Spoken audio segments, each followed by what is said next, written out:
it's actually really interesting to me that you've been able to continue the career that you've had with the interchangeable parts, right? I mean, how many different band members have you gone through from the studio or stage, or has it been the same different groups the whole time?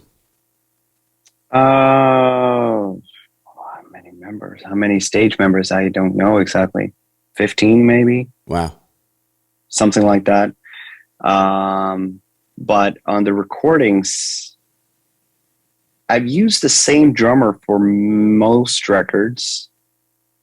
Um, this a guy named Ludwig Kenberg. Wait, Um, his name is Ludwig and he plays the drums? Does he play a Ludwig? maybe he owns a Ludwig's at home, but on the records he has played different kinds of kits. But he's been drumming on a majority of the records, from the first one to the third one, fourth one, and one of the EPs, and stuff in the middle, and um, but never with us live. Okay. So that that relationship is sort of one standalone thing. That feels like whenever we get together and we're recording, it feels like a great, here we are again, and that is sort of one thing. And then the live band has always been different.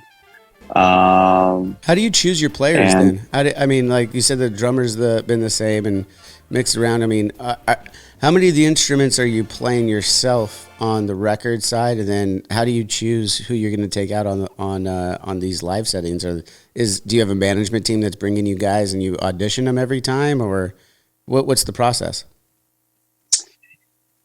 I mean, if we were to change anyone now, it would have most likely been on recommendation, Okay. because there's definitely a combination.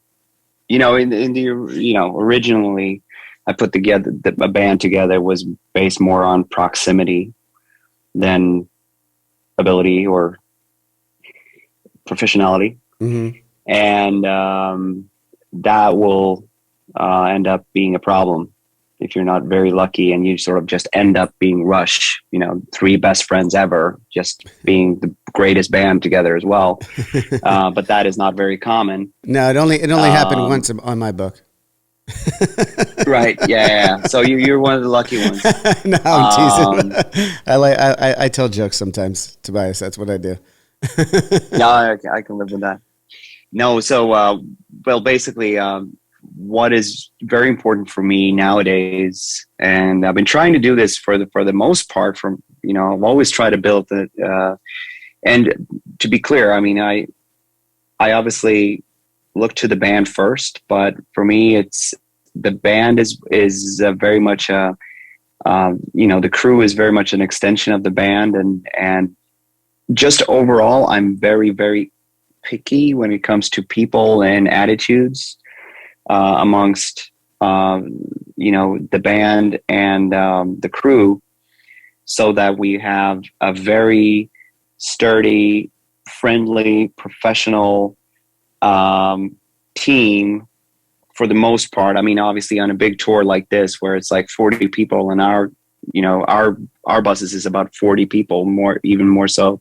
And then we have two bands with us. Of course, amongst 50, 60 people, I can't curate everyone, Of course. but I'm really, really trying to get people that aren't privy to, that sort of, bullying and Hmm. screaming and You're being a fucking dick and, Yeah, you just want to create a good really environment like, out there. You just want to create a good right, right. ecosystem and a good environment. You as to the best of your ability. I think that's true. You're describing it in a touring aspect, of course, right?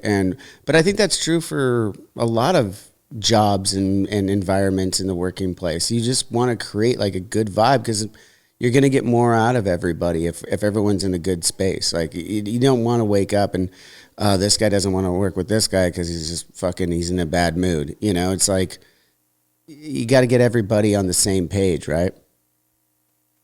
It is very important. I think that both of us know and have seen many bands across, across the oceans of rock time, that have been, a miserable band with a even more miserable crew, Right. and everybody just hates their life, hate their job, and that sort of spreads like cancer. And it's very important that, since we're spending so much time not only with each other but also in solitude and away from homes and loved ones and all that, it's important that everybody has, to the best of their ability, some people wants to be alone, but that everybody has a friend, and that you try to keep track of everyone, and try to get everyone to understand that if you have a problem, if you feel bad for any reason, even though it might feel unprofessional about speaking about your home problem, just air it,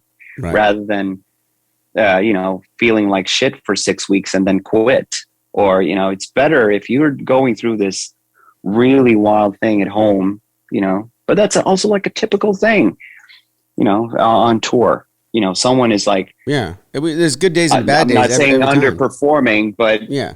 someone is underperforming for 3 weeks, and then all of a sudden goes on raging alcoholic fucking nights, and then all of a sudden 1 week later, you get to know that that person is getting a divorce or something that's in the middle of a custody fight. It's like, why didn't you just say that?